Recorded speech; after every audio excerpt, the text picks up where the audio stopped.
Australia, Europe, কানাডার পর এবার খ্রিস্টীয় নতুন বছরকে বরণ করে নিল যুক্তরাষ্ট্র। নিউ ইয়র্কের ঐতিহাসিক টাইমস স্কোয়ারে ঘড়ির কাঁটায় রাত ১২টা বাজতেই আইকনিক বল ড্রপের মধ্য দিয়ে নতুন বছরকে স্বাগত জানালো মার্কিনরা। বর্ষবরণ উদযাপনে এদিন টাইমস স্কোয়ারে জড়ো হন লাখো মানুষ। আতশবাজি আর বর্ণিল আলোকসজ্জার মতোই যেন আলোকিত হয়ে আসে নতুন বছর, সেই প্রত্যাশা সবার।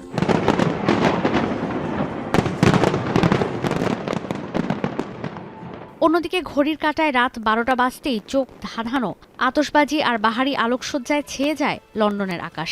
বেজে ওঠে লন্ডনের ঐতিহ্যবাহী বিগ বেনের ঘণ্টা। টেমস নদীর তীরেও জমজমাট বর্ষবরণের আয়োজন। কম যায়নি ফ্রান্সের রাজধানী প্যারিস। আইকনিক চ্যাম্পস এলিসিস এভিনিউতে জমকালো আয়োজনে স্বাগত জানানো হয়েছে ২০২৫-কে। আর জার্মানির রাজধানী বার্লিনের ব্র্যান্ডেনবার্গ গেটেও বর্ষবরণের আয়োজন ছিল চোখে পড়ার মতো। নতুন বছরকে বরণ করে নিতে সেখানে ভিড় জমান দেশি বিদেশি লাখো পর্যটক। এছাড়াও দৃষ্টিনন্দন আলোকসজ্জা, মনোমুগ্ধকর আতশবাজি আর বাহারি আয়োজনে নতুন বছরকে বরণ করে নিয়েছে ইউরোপের অন্যান্য দেশ।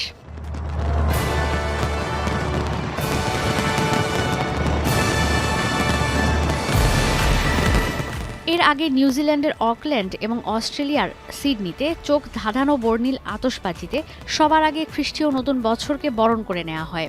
আইকনিক সিডনি হারবারের মনোমুগ্ধকর এই আতশবাজি দেখতে সেখানে জড়ো হন অন্তত ১০ লাখ দেশি বিদেশি পর্যটক। টেলিভিশনে সরাসরি সিডনি হারবারের বর্ষবরণের অনুষ্ঠান দেখেছেন বিশ্বের ৫০ কোটিরও বেশি মানুষ।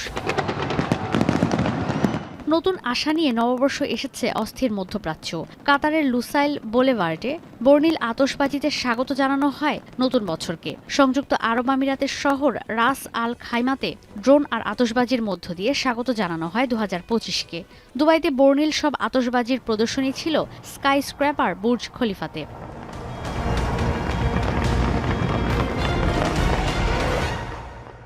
বিমান বিধ্বস্তে ১৭৯ জন নিহতের ঘটনায় নতুন বছর বরণে তেমন আয়োজন নেই দক্ষিণ কোরিয়ার। বর্ণিল নানা আয়োজনে বর্ষবরণ উদযাপিত হয়েছে জাপান, চীন, ইন্দোনেশিয়া, থাইল্যান্ড, সিঙ্গাপুর, ভারতসহ বিশ্বের বিভিন্ন দেশে। জমকালো আয়োজনে বর্ষবরণ হয় ব্রাজিলের রিও ডি জেনিরোর কোপাকাবানা সমুদ্র সৈকতেও।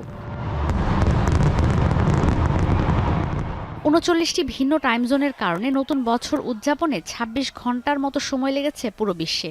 সবার আগে খ্রিস্টীয় নববর্ষকে স্বাগত জানিয়েছে প্রশান্ত মহাসাগরীয় দ্বীপ রাষ্ট্র কিরিবাতি। এরপর নতুন বছর এসেছে নিউজিল্যান্ড আর অস্ট্রেলিয়াতে। সবশেষ ২০২৫-কে বরণ করে নিল যুক্তরাষ্ট্র। ঈশিতা ব্রহ্ম, এখন বিশ্ব।